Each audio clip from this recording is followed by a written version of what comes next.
Good morning, Scott here, known as Cantaloupe to some online, and I'm bringing a video to you on a subject that's interesting to me. It might be of interest to you or someone you know, and I want to talk about sin.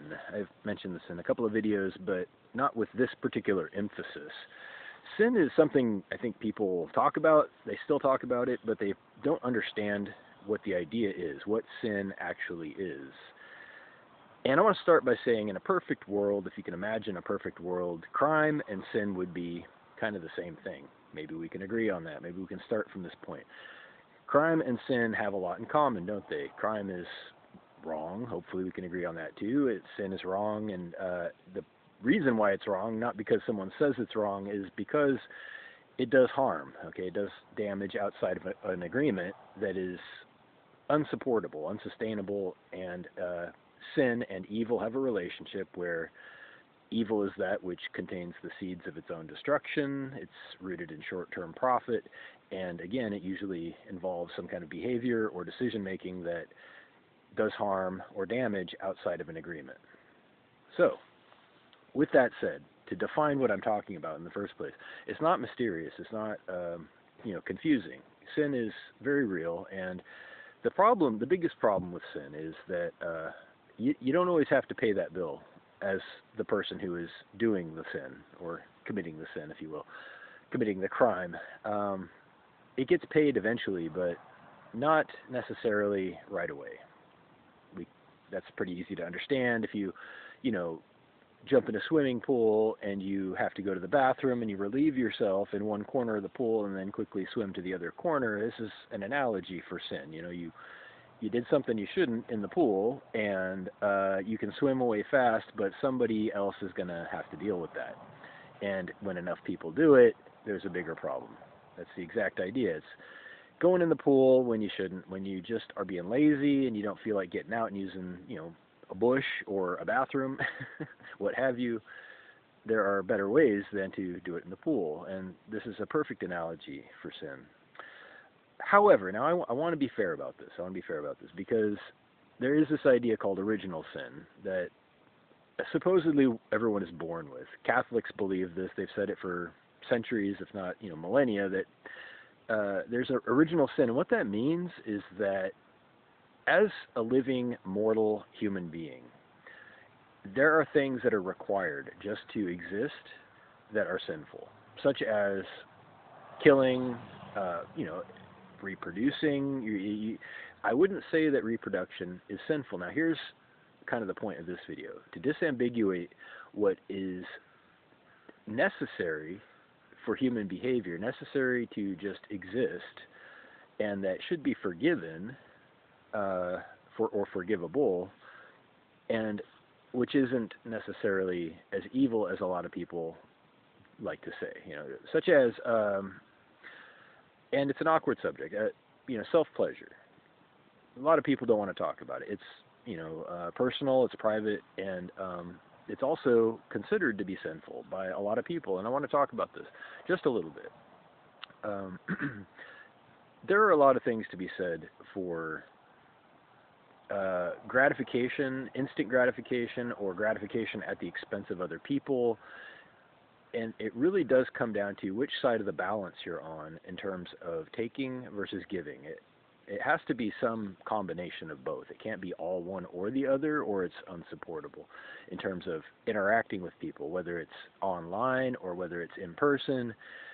To have a physical relationship with somebody, or to have a physical relationship with yourself and involve the images or videos of other people, it can serve a very important practical purpose, which unfortunately is described as being sinful by some people, but which is necessary for proper health, especially in men. And I've talked about this in other videos. I don't want to dwell on this subject, but I do want to say that if something is absolutely necessary in order to be healthy, and it is, for men to have a proper hormonal balance, to have testosterone, to fight off things like colon cancer or prostate cancer. These things are helped in a big way by servicing your plumbing. And I've mentioned this in other videos, and I'm not going to try to be this guy. It's a subject that I think a lot of people are confused about. So it's not just about that. The subject of sin is obviously much bigger than the realm of sex and personal satisfaction. It's about understanding that there has to be a real problem. Okay, this is tied to the subject of symbol abuse, which I mention in many of my videos. Symbol abuse is redirecting the meaning of a thing inappropriately. By way of communication or documentation, you take the symbol of it and you say, well, because this fits, it happens to fit a situation or a behavior, we're going to call that behavior the same nature as something else that symbol also fits. I'll say that again. And this is what you see with law, right? So you take a law and you say, okay, this was obviously wrong. This situation involved a great deal of damage. Somebody was hurt. It was outside of an agreement. It was therefore wrong. It was sinful. It was criminal. However you want to describe it. You don't even necessarily need a word. You know what it is. You see it, or you recognize it when you see it. And we have a symbol for it. Whatever that rule might have been that they broke. Maybe it was vandalism, maybe it was theft or rape or whatever, murder. The symbol, taken out of context, will fit other things, including good behavior. That legal symbol will fit other things, such as, we're talking about murder, let's just get right to it. Does a soldier murder people? You might say no, because murder is wrong. Categorically, it's wrong. Okay, well, what I'm saying is, from the perspective of the enemy, it's no different. If you want to look at it that way, there's a symbol that fits that behavior, and it's called murder.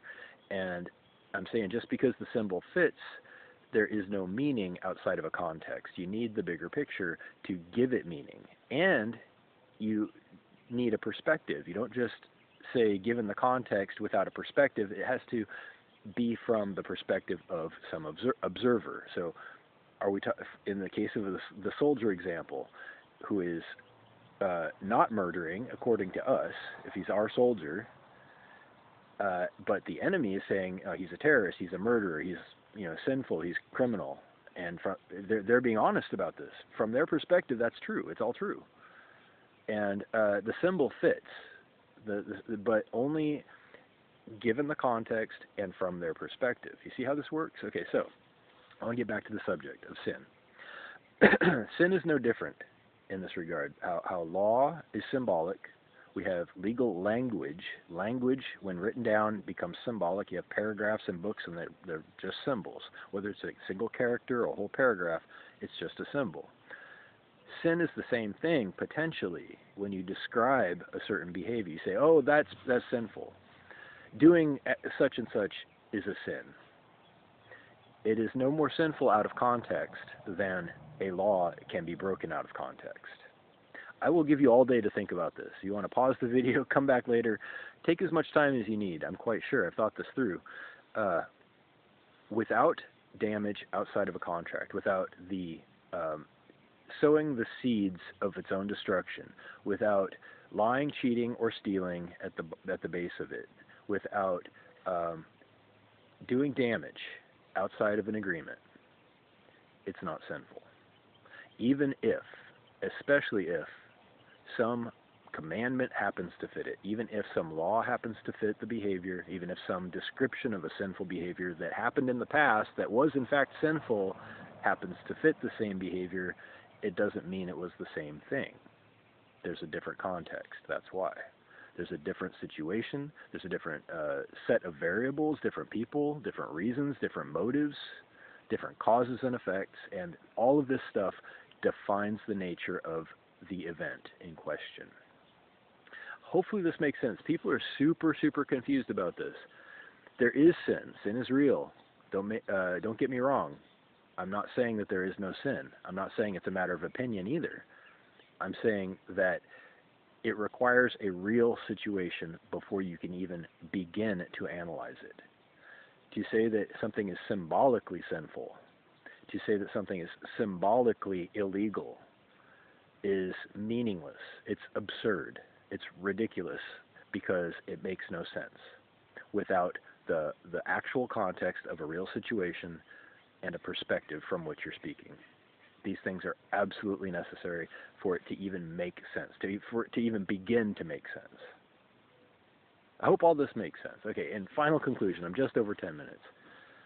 Sin is necessary. I'm gonna give a nod to being able to exist as a human being. You have to make this life livable. Maybe you've heard this. You have to make life livable. And to aspire to godliness, to holiness is great. It's great. It's absolutely divine. It's righteous to aspire to holy behavior and decision making all your life. You'll never get there. You can't. Because you have appetites, because you have needs as a mortal being. Until there is no scarcity, until there is no